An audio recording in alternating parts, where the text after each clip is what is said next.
nghe thấy tiếng con kêu cầu. Lạy Chúa, xin hãy chạm đến trên tâm linh này, một tâm linh đang khao khát Chúa. Lòng con đây như đất khô hạn, chờ đợi cơn mưa thánh linh Ngài làm tươi mát tâm linh đang mòn mỏi. Lòng con đây như đất khô hạn, chờ đợi cơn mưa thánh linh Ngài làm đã khát tâm lòng đang khát khao. Hồn linh của Chúa hiện diện nơi đây, hồn linh của Chúa đang ở nơi này. Ngài nhìn thấy mỗi lòng khát khao, Ngài nghe thấy tiếng con kêu cầu. Lạy Chúa, xin hãy chạm đến trên tâm linh này, một tâm linh đang khao khát Chúa. Lòng con đây như đất khô hạn, chờ đợi cơn mưa thánh linh Ngài làm tươi mát tâm linh đang mòn mỏi.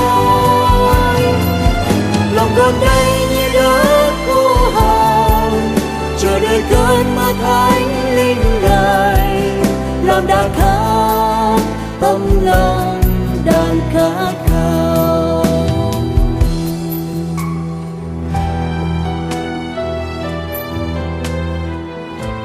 Chúa ơi, chúng con cảm ơn Ngài vì Ngài đang hiện diện ở đây. Cảm ơn Thánh Linh vì Ngài đến giữa vòng chúng con. Ngài nhìn thấy tấm lòng khao khát của chúng con. Lạy Chúa, cầu xin Chúa Ngài đến đụng chạm lòng của chúng con ngay giờ này. Chúng con tin rằng Chúa Ngài đang nghe lời cầu nguyện của chúng con. Thần linh của Chúa hiện diện nơi đây, Thần linh của Chúa đang ở nơi này. Ngài nhìn thấy mọi lòng khát khao, Ngài nghe thấy tiếng con kêu cầu. Lạy Chúa, xin hãy chạm đến trên tâm linh này, một tâm linh đang khao khát Chúa.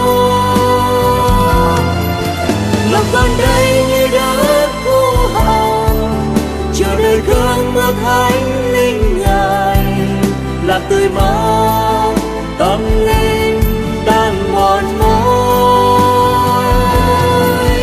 Lòng con đây như đất khô hạn, chờ đợi cơn mưa thánh linh Ngài làm đã khát tâm lòng đang khát khao.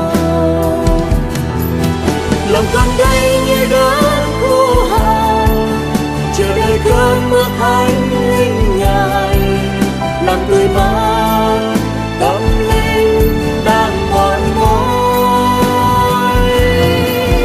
Lòng con đây như đất khô hạn, chờ đợi cơn mưa thánh linh Ngài làm đã khát tâm lòng đang khát khao. Thần linh của Chúa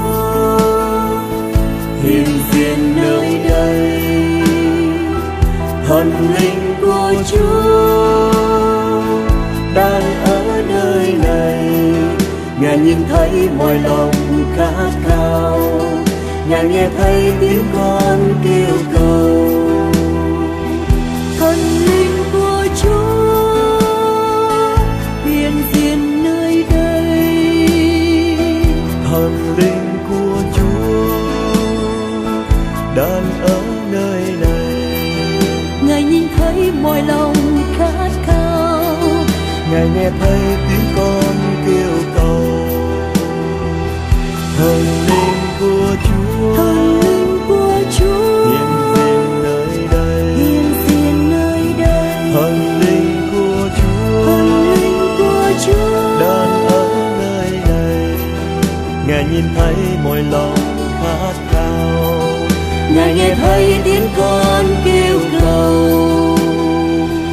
thần linh của Chúa Thần linh của Chúa hiện diện nơi đây, hiện diện nơi đây. thần linh của Chúa Thần linh của Chúa đang ở nơi này.